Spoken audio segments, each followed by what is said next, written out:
You want to hear a story about justice? All right, let me hit you with this. I once turned a locked garage door into the downfall of the most corrupt, power-drunk HOA queen you could ever imagine, and accidentally sparked a movement that changed homeowner rights across half the damn country. Yeah, you heard that right. 2 filthy trucks in my garage, and before you know it, federal prosecutors and TV crews. You couldn't make this up if you tried. Now, let me back up a sec, so you don't miss the best parts. I'm Ezra Caldwell, 52, machinist by blood and by choice. My hands have more scars than my hometown has stop signs. Built fighter jet parts most my life, the kind of job where you know what precision means, and you damn well know the value of things you earn. 6 months before all this, my Aunt Millicent passed away, left me her old ranch house at the corner of Maplewood Heights. Quaint place. Little single-car garage that, to me, is practically sacred ground. It's where I park my father's '85 Chevy pickup. That truck's more than metal. It's Caldwell's sweat and memory, right down to the smell of old oil and leather. Now, I thought this was a peaceful neighborhood, waving neighbors, dogs barking, all that jazz. Turns out, there's always one person who can't mind their own business. In Maplewood, that was Delilah Thornberry. If you picture a classic suburban villain, you're seeing her. Platinum hair, nails done weekly, not a callus in sight. Mercedes that cost more than my house. And for 8 years, she ruled as HOA vice president, policing every blade of grass with a ruler, writing up violations like she was prepping for trial. And, of course, every violation magically pointed you to her husband's construction company for repairs. Shocking, right? Well, the city starts talking about street work, resurfacing, and whatnot. Most folks would ask neighbors if they could borrow a spot to park. Not Delilah. No, she declared, out of nowhere, that my garage was now emergency community parking. Didn't ask. Didn't warn me. Didn't even slip a note under my door. Just handed out keys to her cronies. And suddenly my sacred garage is full of someone else's trucks. I come home, heart pounding, diesel smoke in the air, 2 massive trucks dripping oil on my floor. Standing there, in the middle of the mess, is Delilah herself. Clipboard in hand, smile like a shark. For the good of the community, she says, waving those master keys like she's the Queen of England. Emergency protocol. You know what I mean? Her truck, her husband's beast, right where my father's Chevy should be. I'm seeing red. I roar. What the hell are your trucks doing in my garage? She barely flinches. Just hands me a violation notice. The ball's on this woman. She invades my house, and I'm the one getting fined. Right then, something inside me snaps. I'm done rolling over. That night, I dig through boxes my aunt left, hunting for anything to help me fight back.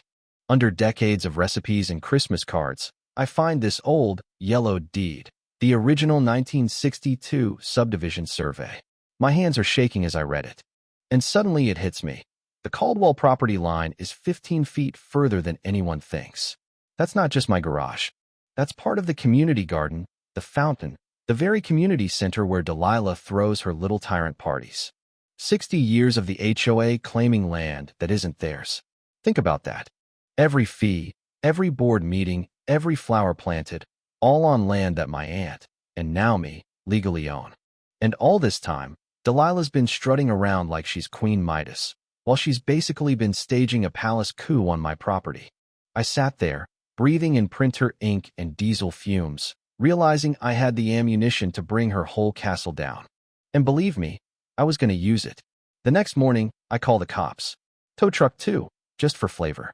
Delilah's there, shrieking about community property being held hostage. The police officer, a guy who looks like he's seen more suburban drama than a PTA president, takes one look, reads my deed, and says, "Ma'am, these vehicles are trespassing." The color drains from her face. She sputters something about adverse possession, and I just smile. "Lady, my dad drilled property law into my head before I could drive. Original deeds override everything," I tell her. "You've been trespassing for 60 years. The tow guy just shrugs. If the owner wants them gone, they're gone. Those trucks screeched out of my garage, Delilah hissing threats from her Mercedes. "You don't know who you're messing with." "Actually, I do, Delilah. And you just stepped on the wrong property line." But oh, she wasn't done yet. That afternoon, I get a certified letter from Thornberry Legal Services, a demand for $5,000. illegal detention of commercial vehicles. Now, the letter felt official, but the language was off. I called the state bar. No such firm. She's got her own legal team running out of thin air, a felony on top of everything else. That evening, Delilah's construction goons show up, pouring concrete, putting up no parking signs on the 15-foot strip that's, wait for it, my land. I document everything, call code enforcement, and by sundown, the cops have written more tickets than a meter made at a rock concert. 15 grand in fines, and her crew, scared and confused, admit, we just do what ma'am says. Yeah, that happened. But here's the twist. Just when I think Delilah's out of tricks, she calls an emergency HOA meeting. Prints a notice calling me a danger to the community, says I'm hostile. I roll in early with my ace team, a professional surveyor, my real estate attorney, and, get this, Channel 7 News, with Jessica Martinez herself. I let them set up right at the back, like I'm staging a magic show. When the meeting starts, Delilah barely opens her mouth before my attorney stands and announces, before we continue, everyone should know this building sits on property illegally claimed by your HOA. Mr. Caldwell owns this land, and has for 60 years. The room goes dead silent. You could hear a gavel drop. Jessica starts rolling. The crowd sees maps, deeds, photos, the community center, fountain, garden, all built on stolen land. Delilah's shrieking now, hands shaking, denying everything. My attorney just reads from the original survey. And then, twist number 2, Jessica drops a bombshell. Channel 7 has evidence Thornberry Construction has taken over $200,000 in HOA contracts for work done on Mr. Caldwell's property. Mrs. Thornberry, is that fraud? Delilah can't answer. She's lost the room. That's when neighbors start coming forward. Mrs. Rory with folders of harassment. Mr. Rodriguez with photos of Delilah's trucks using his cul-de-sac for storage. Mike, the contractor who got blacklisted for refusing to join her kickback scheme, brings a priority list. Contractors who split profits with Thornberry Construction. Pay to play, pure and simple, Mike says, shaking his head. Each piece of evidence piles up, and Jessica's eyes light up. This isn't HOA drama, she says. This is organized racketeering. Now, with the cops, county code, Channel 7, and a crowd of angry neighbors, Delilah's empire starts to crumble in real time. She tries one last power play, brings in her construction crew at dawn, full convoy, dump trucks, a backhoe, concrete barriers, trying to fence off the disputed land under the pretense of emergency restoration. She's out there, hard hat, barking orders like she's leading the D-Day invasion. But here's her fatal error, doing all this during active litigation. I call my lawyer, then the police. Delilah's husband starts screaming at his crew to pull up the stakes before anyone sees, not realizing he's got an audience, and police Mike's running. He's cuffed on the spot for evidence tampering. Delilah tries to accuse me of making terroristic threats with some doctored flyers.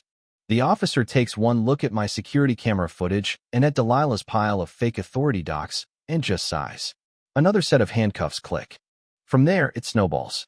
The district attorney's office brings in a financial crime specialist. Turns out, Delilah's been running the same scheme in at least a dozen other communities. Kickbacks, fake violations, embezzlement. RICO charges, federal time. My garage incident ends up on the front page as the case that cracks open a regional racket worth millions. And every document, every photo, every angry neighbor willing to testify comes pouring into our coalition, now called, with a smirk, the Caldwell Coalition. Within months, state legislation passes for mandatory HOA audits and homeowner bills of rights. The FBI raids half a dozen mansions, Delilah's among them. Her own records, she kept everything, read like confessions. She gets 20 years in federal prison, lifetime ban from any HOA service, and all assets seized for victim restitution. In my neighborhood, HOA fees drop 40%, honest contractors get the jobs, and Mrs. Patterson finally gets to put up as many damn garden gnomes as she wants. You know what? That's the best part, freedom. No more fear, no more threats, just neighbors helping neighbors. 2 years later, we celebrate with a block party where Delilah once held court. Jessica Martinez goes live on TV as checks are handed out to fraud victims. My garage, oil stains and all, is open, My dad's Chevy shining like a medal. Kids swing on a playground where a concrete fence was supposed to go. The crowd toasts, not just to me, but to every person who stood up and refused to back down. So, let me ask you. Yeah, you, watching this, where do you draw the line? When is enough enough? Have you ever had a Delilah in your life? Tried to steal what's yours and count on you just walking away? I want to hear your wildest HOA war stories, your best payback, your biggest, you messed with the wrong person moments. Drop them in the comments, because somewhere out there, someone just got their first bogus violation. And they need to know that the simplest act, locking your garage door, can change everything. And if you found any of this helpful, hit that like button, share your story, subscribe for more. Because justice? It's contagious. And sometimes, the revolution starts with refusing to give up your parking space.